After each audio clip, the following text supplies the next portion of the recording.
Hey, and welcome to Nigel's Joys. I am going to be doing something really special today, and that's Heartstopper's Boeuf Bourguignon, the meal that actually Nick orders on Heartstopper when they're in Paris in season 2. And that is pretty much one of, oops, my pressure cooker's ready. I'm actually using the pressure cooker for this. It's one of pretty much the seminal events within Heartstopper in how their character development goes and how it segues into talking about mental health. I am using Julia Child's recipe, but I'm tweaking it here and there to make it easier for all of us, because this is a recipe that deserves to be made, but if you really followed her recipe, it'll take like 4 hours. And I've added 1 or 2 things which, as an Asian, I absolutely love. We'll get into that in a bit. So today I'm going to cut short the cooking time as well. The original cooking time actually takes at least 4 hours, but I'm going in the oven. But I'm going to go through the steps and use my pressure cooker, because a pressure cooker is a cook's best friend. So as a general rule, a pressure cooker will cut your time in a quarter. So it's 4 hours, this is 50 minutes to an hour, and you're done.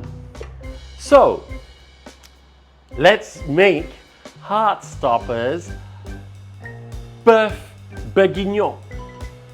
Did I say that right? Was the accent good? Tell me in the comments below. And also, to help me, please like the video and subscribe to my channel, as well as click the notify bell. Oh, hey, you caught me with the wine. So, a Boeuf Bourguignon uses a really hearty wine, and I have got a Shiraz here. And there we go. I love these corkscrews. They're not expensive and they do a good job. They're a lot easier than others. So let's walk through the ingredients, shall we? Here we have the aromats. We've also got thyme going in. I will show you that to you later, but basically an onion, carrots, bay leaves. The beef is basically a stewing beef. This is top round, Eye Topround. You can use a chuck roast, but basically if you look, it's very lean and there's not much fat in there, and these are perfect for something like a Boeuf Bourguignon, because it's takes quite a long time to break it down. The other thing is, if you've noticed, I've actually cut these rather large. If you look at them, they're pretty much the length of my almost the length of my index finger. You can cut them slightly smaller, but what I've found with regard to this size is that after, okay, they will tend to fall apart anyway. So yeah, let's keep them slightly large. Here we have the stock, and of course that's a beef stock, and that goes with the red wine. If you don't have enough red wine, it's fine. You can use a bit of port too, but I would dilute the port because port's a bit sweet. And yeah, use it sparingly. But don't be too stressed if you don't have all those ingredients. Substitute as you see fit, and that's exactly what I'm doing. There's one ingredient that I need to show you in a bit, and that's bacon. Bacon is pretty much essential to a good Boeuf Bourguignon. If you want to make it without pork, it's fine too. You can use beef brisket, bacon, brisket strips. I'm not quite sure what you call it, but there's that. Okay. And here are the onions that I'm going to, small onions that I'm going to saute and braise first. It's braised onions, it's braised brown onions, I think they call it, with a little bit of beef stock. I'm going to add just a dash of port to this to give it some interest. And we have mushrooms. Traditionally, The mushrooms are actually button mushrooms, but I couldn't get button mushrooms. So again, don't stress out. Use whatever you've got to hand. These are shiitakes. They will give a lot earthier flavor, and these are to make up the weight. They're aringis, the king mushrooms. They kind of taste like button mushrooms to me, so they're good to use as well. All right, all the amounts in this recipe you're going to find in the description below. And of course, I've got my tomato paste, salt, pepper, etc. The last ingredient I want to talk about is beef tendon. This is a very Asian ingredient. What I find is that beef tendon has a lot of collagen and gives a lot of flavor or adding texture to the stew. And that's exactly what a Boeuf Bourguignon is. It's a stew. So let's start. So we're going to start with the onions. A little butter. A little butter into, and yes, you can saute in a, ooh, I wish you could smell that, I really do. A little bit of olive oil. And some of the onions. So peeled and washed. Don't crowd the pan, but I think I can put maybe half of it in there. Yeah, great. Coat them with the oil nicely and the butter and leave it until it's a little brown. And then I'm going to take them out, do the second batch, and then put everything back in and braise it for 10 minutes in the pressure cooker. If you're going to do this over a stove, it's about half an hour to 40 minutes. So just watch it. You want the onions tender but not mushy and falling apart. So basically, here we've got the onions in, as you can hear, that gorgeous sizzle. Sizzle ma schnizzle, I love that. Sizzle ma schnizzle. You want it nice and kind of brown. And then we'll get this out and do the second batch. Oh, that smells so good. Don't worry if some of the onions kind of like fall apart now and again. That's fine. So with this one, just to give the onions, the braised onions, a little bit more flavor, I'm going to put in a dash of port. I think that sweetness will really complement the sweetness of the browned onions into the braising liquid. So this is going to be the braising liquid. Right, braise the onions. And back it goes in here. Okay, this is off right now.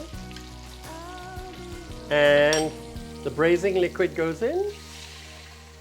And the lid goes on. Okay, and, oh, sorry, it's this one. All right, and there we go. For 10 minutes. And we go on to peeling the carrots and this particular onion. We're just going to slice this. It's not going to be diced or anything. It's just going to be sliced. So the recipe calls for 1 carrot, but as you can see, these carrots are a bit tiny. Not that I'm a size queen or anything, but you know. And yeah, why I'm using this vegetable peeler is because my good friend Heston, who I am on first name basis with, says that this is actually indispensable, and I couldn't agree more, to be honest. It's not because he said it, but really it's so much easier to use than the others. So highly recommended, get this one. Okay, let's clear this up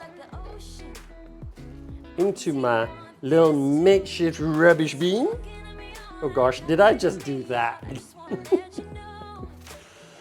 Okay, and we'll slice the onion. Ooh, butter. Okay. Oh gosh, can you smell that? Kevin, can you smell that?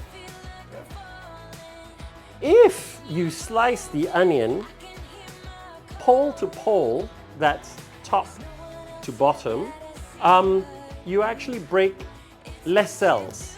If you slice it from the equator, you actually get more cells. The results of that is actually very simple.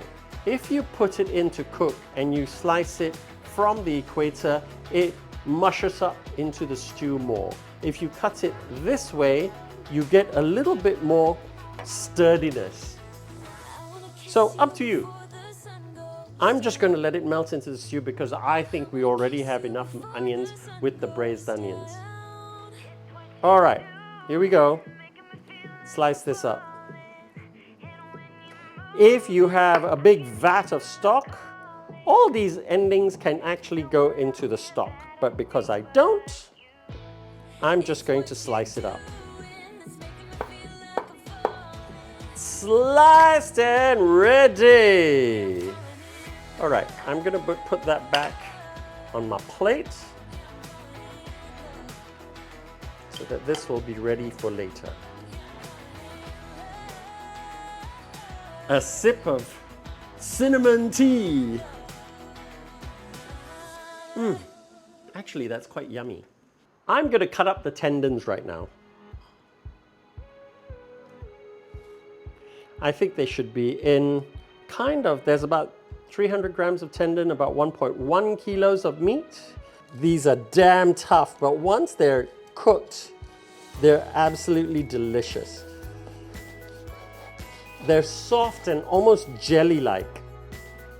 As a matter of fact, the Malays make a curry out of this, just the tendons. And for those in Malaysia, if you've never tried it, go to Sambal Hijau in Kampung, Sungai, Penchala. Right, now cut the mushrooms. It's actually really easy to put this dish together, especially if you've got a pressure cooker. Julia Child, God rest her soul, I don't know if she held with pressure cookers. I should go Google it and find out. But honestly, I think she would have embraced it. Just a thought, whenever you use a pressure cooker though, reduce the liquid a little bit because pressure cookers tend to retain more liquid because you've got it covered and you've got it cooking under pressure. Okay, so we're going to cut these about the size of button mushrooms. You can cut them smaller if you wish, because these are gigantic button mushrooms if they were buttons. So yeah, I think let's cut them in half and everyone gets a little bit more mushroom. I find a pair of scissors might be easier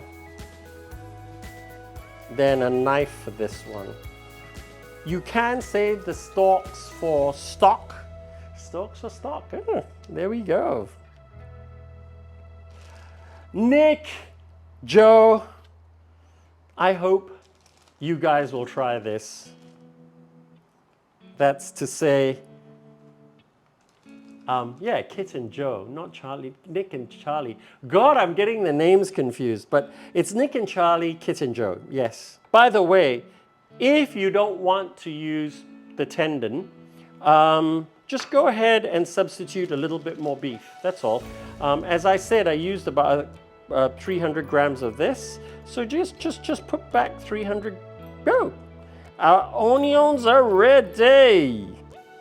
Releasing the pressure cooker. Kev, can you smell that?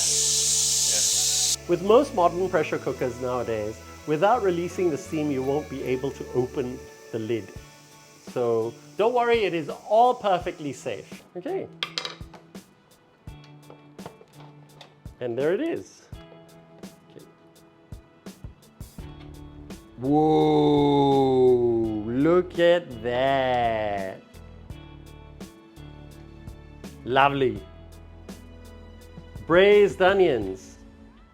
And that will just go into the Boeuf Bourguignon right at the end of cooking and just get stirred in really. And then you leave it to like let the flavors get together and cozy. Yeah, okay, let's pour this out. Next step, which will be to saute the mushrooms in butter. Use this stock again for the cooking. Saute the mushrooms. Butter. Olive oil. I think you know the routine already. I read the best tip, and that is treat your mushrooms like meat. They actually react very, very well that way. Cooking is actually why I find it such a joy to be cooking, is because it really occupies every bit of your focus and concentration. You've got to listen to the sound, smell whatever's going on, and also look at the results. So it's not just one thing that you're doing. And by doing, it actually pulls your focus away from everything else. For me, cooking is practically meditative. There's lots of little steps in between, but don't worry if you miss out some. Cooking's actually really, really forgiving generally. It's baking that's chemistry, so you need to get that right, or a cake could literally fall flat or explode in your face. And before you sear your meat, it sounds strangely naughty, but before you sear your meat, you need to dry it. I like to use a kitchen towel. All you do is just put it out on the kitchen towel and then give it a good wipe. Don't throw the juices away. If you've got a little extra juice, put it back in the stock. Measure it later. Okay, give it a bit of a wipe for the mushrooms. Always have everything ready before you cook. Makes life a lot easier, especially if there are lots of little ingredients going around. If you're searing, especially if you're doing stuff like this, not so much for the steak, which I made, that quick trick steak. That one you need to turn it every minute and a half or so, but for this, if you're searing anything, leave it be. Don't touch it, don't stir it. And of course, on that note, I've got to stir it because I've left it be for a while.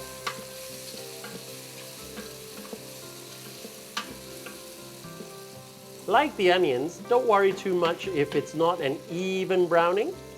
A little bit of a browning is fine. Basically, that browning is flavor. This pot is full of flavor. If you see that brown, don't wash it. That's actually full of flavor.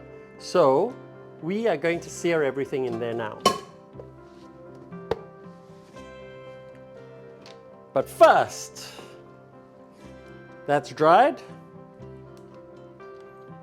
Let's move these shrooms out of the way.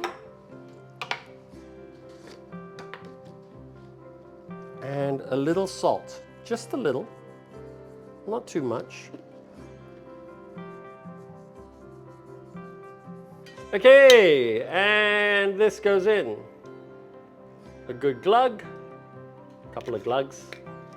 Lovely. Don't, again, crowd the pan. Don't stack them. That's very important. Don't stack them on top of each other. This is a little crowded, but it will save us a little time. Okay. Listen to that sizzle.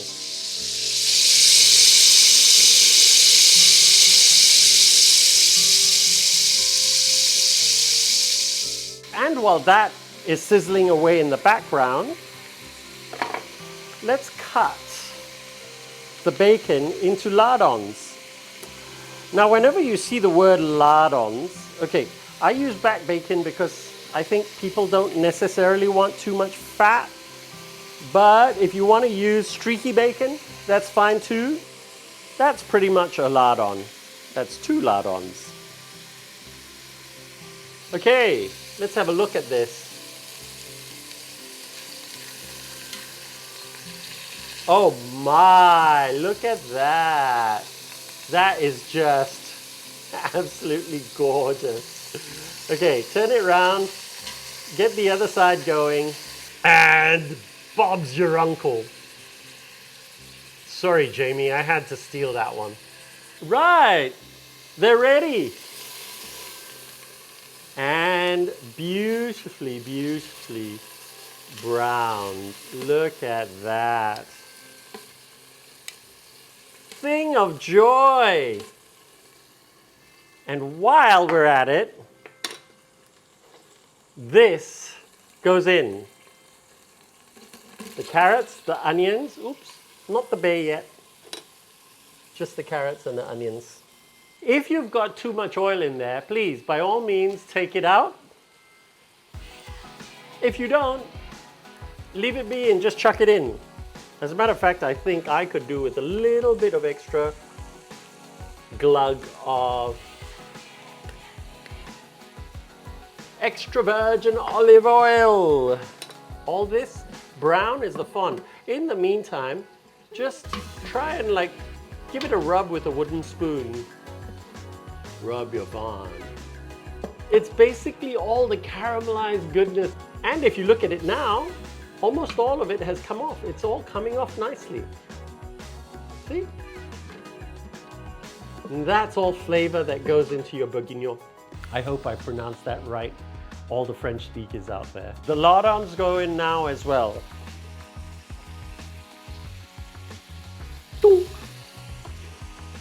Look, the recipe actually calls for 170 grams of bacon.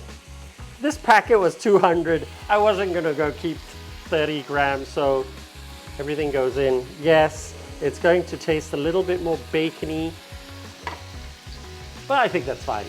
Right. We are also going to be adding a tablespoon of tomato paste. Here we go. A tablespoon of tomato paste. Close enough. All right. We are going to put that into le stock. Okay. Now, more wine the merrier, but we are doing a pressure cook. So I'm going to reduce this by a little. Generally, you need about close to 500 mils, but I'm going to reduce it to 350. So for the herbs, a couple of twigs of thyme. I love thyme, so 4 go in there. A couple of bay leaves. Give it a stir just to release the oils first. Oh, and there it is. It's blooming. It's blooming like roses or tulips in May. That's when they bloom, right? I wouldn't know. I live in a tropical country. Okay. Stock goes in. Stock and wine. Make sure you stir in all that tomato paste. And in goes the beef with all its juices. So don't throw away those juices in there. I love garlic. So I'm going to add 4 rather than the recipe called for 2. My usual style, which is Nigella style, is just to put it into the garlic press and there you go. So, okay. A bit of pepper, generous. And I like doing this because the difference in flavor is just insane. Yeah, there we go.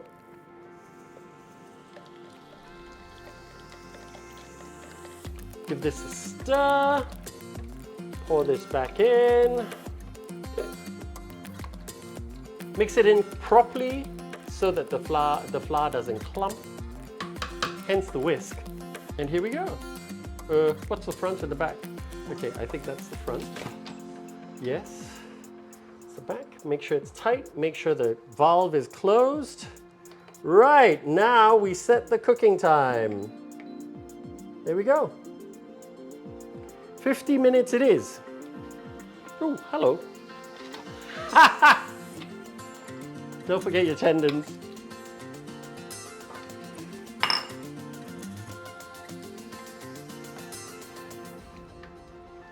Ooh, lovely. Lovely jubbly. Look at this. Okay, let's just leave it in there. Right, so it's done. I can't wait. I've left it to naturally cool, but if you're not too certain, just release the valve like that. Oh my gosh. It smells amazing. And to think that's dinner tonight. So, you can eat this with pretty much anything neutral. We'll probably have some challah bread with this because I've still got some from my sesh a week ago. I froze it and it's all good when you do. Or even some hot buttered noodles. In this case, I think I've got, what's that noodle called? Tagliatelle? Anyway, you'll see it in a minute. And we're ready for the unveiling. Fingers crossed. Oh my gosh, my glasses. Just look at that. Yes, baby. So this was close to an hour. What we're gonna do, your onions and your mushrooms go in now. Give it a bit of a stir. So let's put this, oh my lord. Okay, let's put this in here. Or at least some of it. I'm not gonna put all of it. Oh, I'm a messy puppy. Oh, look at that. Let me wipe this up. Fine chop. This is pre-washed, obviously. And that freshness of parsley is always good with rich stews like this. Now, I think it's going to be salty enough because I've been salting along the way.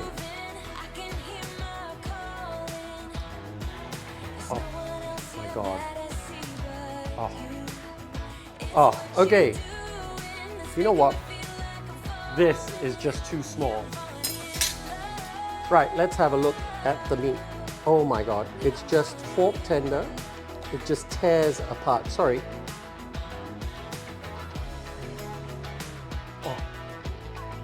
Oh.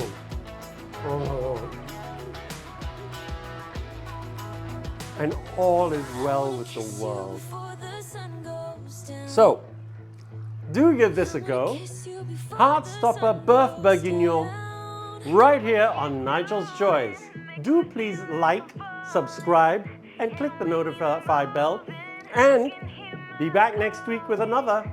I post at least 3 long videos a month. Oh. Dinner time.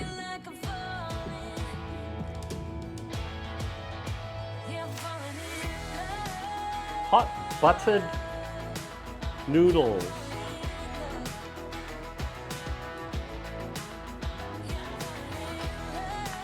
And this. But here we go. Again.